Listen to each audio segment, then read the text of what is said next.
this is Kyle Erby at the Comedy Magic Club with another episode of Behind the Punchlines. How did I get started with stand-up comedy?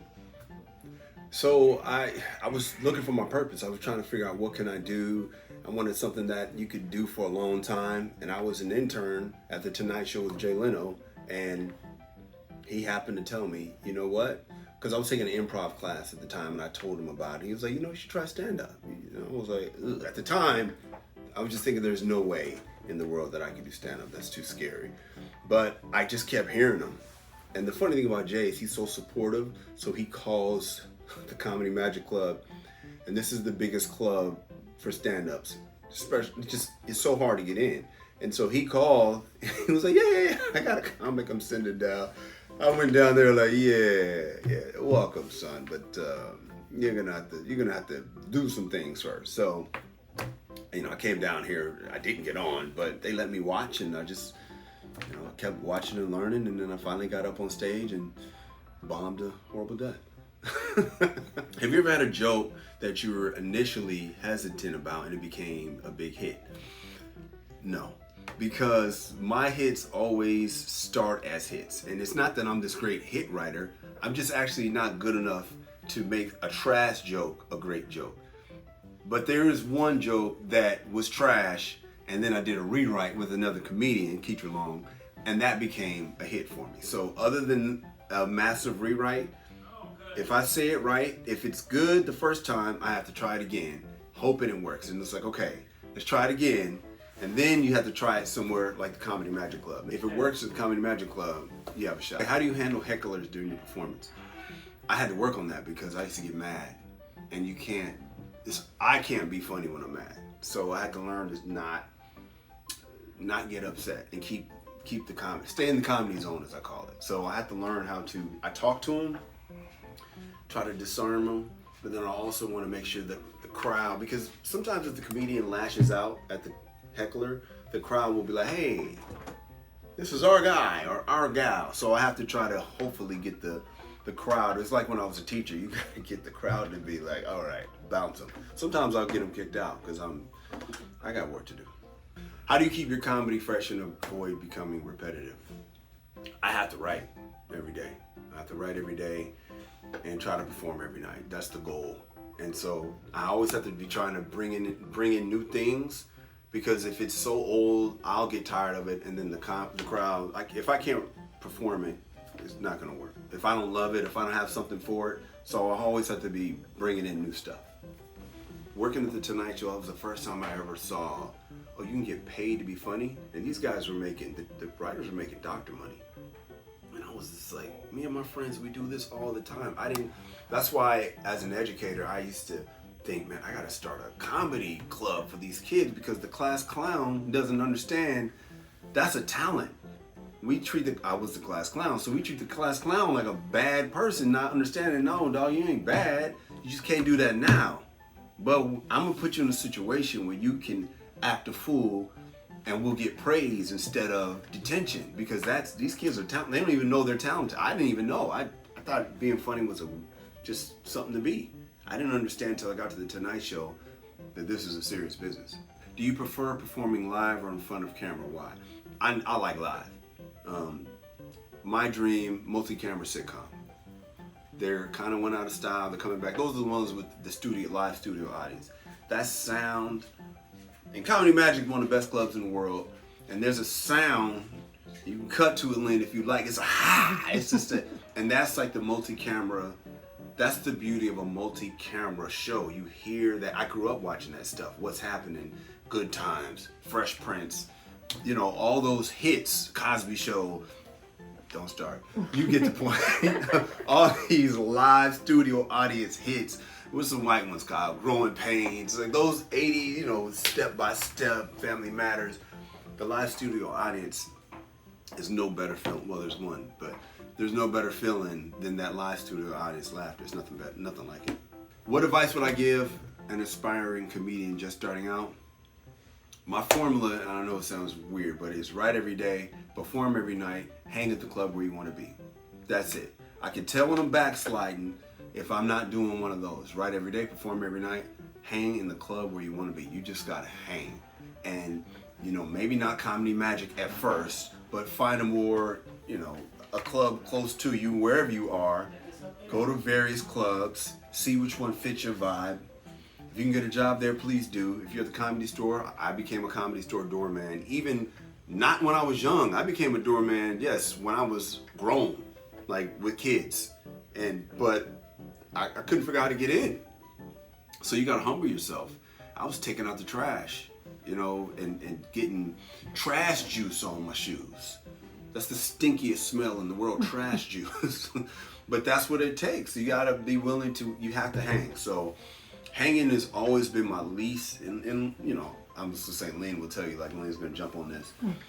I'm the guy that's in and out, because I love being home. I'm a homebody. So hanging is the hardest part, but it's a part of it. So, and also I would tell a comedian just kind of starting out, become a student of the game. Study Jay Leno. Study Rodney Dangerfield, Red Fox, Cheryl Underwood. The ones, Steve Harvey on Def Jam, Bernie Mac. Study these guys because comedy looks easy, but it's a craft. And you have to study it. And I was talking to Richard, the man that runs this place. Comedy is so much like professional wrestling. It's ridiculous. Like, you're traveling and you gotta find what your persona. You might think, I don't need a persona. You gotta be able to be described. Oh, he's the guy that this, or she's the lady that this, or whatever. You have to be very defined. You gotta hone your act. So, write every day though. Jerry Seinfeld, he would get a calendar where it says and X out the days he wrote, and he would expect to see that thing read. I have a calendar in my office right now, and it's all the way down. And that's how I know if I'm slipping. I just look at the calendar. And at the end of the year, if I'm not happy where I am, go look at the calendar, see how you did. It's like athletics. I grew up an athlete. Parents are athletes. That's how I look at it. You don't practice, you don't play. If you're trash, well, it's probably because you're not putting the work in. What's the most unusual or unique location where you perform stand-up comedy? I'll tell you, I recently did an AA meeting with no stage and no mic. And it's hard when it's no mic because the first time I performed with no mic, I actually held a mic there. It was not plugged in, but it was a crutch. But the AA meeting I recently did, it was important to me because my father was in recovery. Now he figured it out, you know what I mean? He is recovering for like 30 years. So, but my point is, recovery AA brought my dad back to me. So being able to do a performance for them, it was unusual, it was weird, but it was a blessing. Another unusual is anything outside. Unless you're at the Hollywood Bowl, performing outside is trash because you can't hear. It's like being in a big room, it's too spacious. You're used to hearing laughs. So it's like a dialogue, not a monologue, right? Whatever, being two, die meaning two. You're used to, I say this, they laugh. I say this, they laugh. But it feels like you're bombing, even if you're not bombing. So performing outside, coming up, you would do an open mic, and open mics outside, or even in the pandemic, it can be really hard to perform outside. So that's the most unusual. And you share a moment when you use improvisation to handle an unexpected situation during a performance. Well, improv is my jam. I am an improvisational comedian. I have done shows, an hour freestyling, as I call it.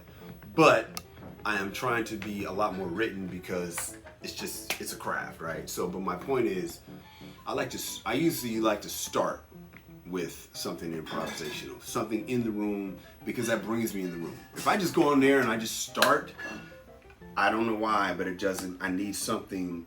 In football, they say you got to get hit. So you get your first hit, now you're ready to play. Or in basketball, you make your first shot, or just take your first shot, and you're like, okay, I'm ready. I have to do something in the room that is off the cuff. Almost every time, see something, and that lets me know I'm in the room. We're here. Because it's when you're nervous, when I'm nervous, I can just go in there and start playing the tape. And then I'm bombing, and I'm like, why am I bombing? Oh, I'm not in the room. I gotta be in this room. So improv saves my tail all the time. If I can tell the jokes aren't hitting right, we're gonna drop those for a while, and we're gonna go back to working the crowd. And through working the crowd, talking to them, another joke will come forward. Because I have in my mind, they're all there. And if I'm comfortable, the right joke will come to me, and like there's a voice in my head that'll be like, all right, here you go, try this one. And I'm like, all right, do it. Or like a pitcher. A pitcher has the catcher doing the signs. I'm not doing a gang sign. 1, 2, whatever, fastball, whatever. Once I get comfortable with the crowd through crowd work, then the ideas start coming in. Can you tell us about all the shows that we can watch? Like, I went to Modern Family to look for you. I wanted to watch it. Like, did you see the Modern Family episode? Yes. Okay, yes. cool. Yeah. I'm like, let's go. That's so silly. That was a fun show. Modern Family was great.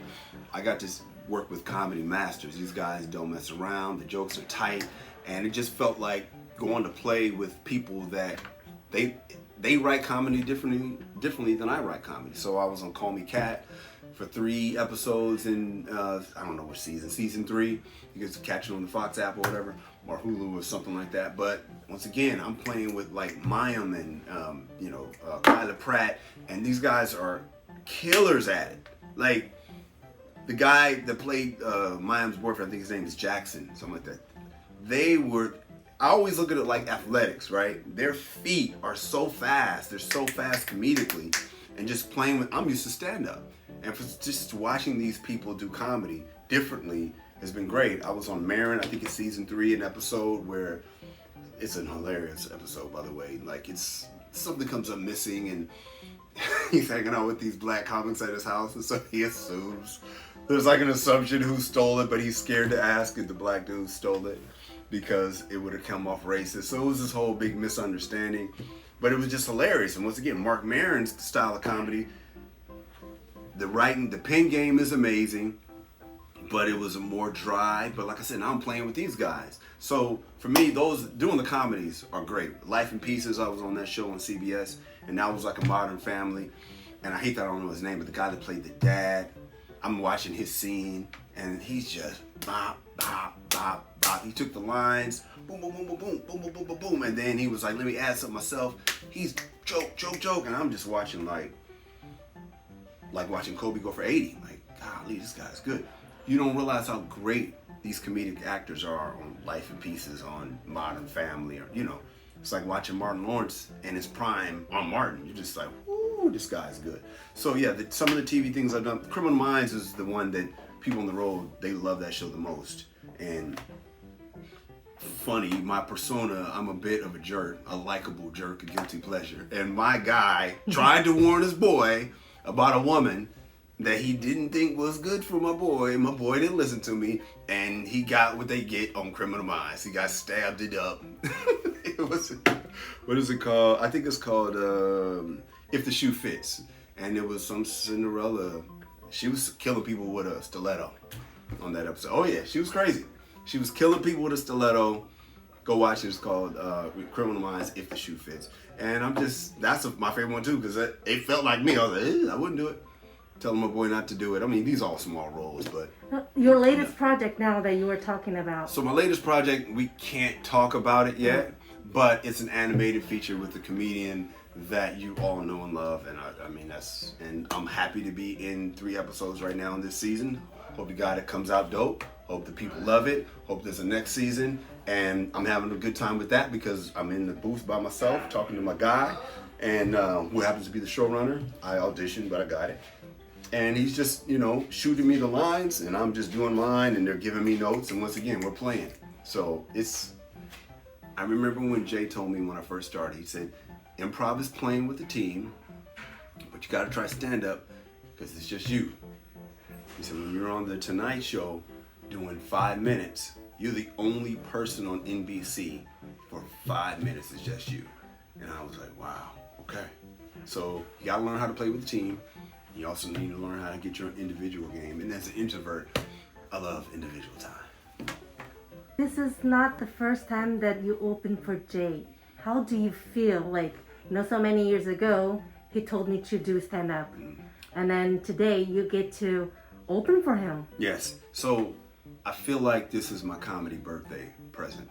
My comedy birthday just passed. It's actually the day my father passed as well.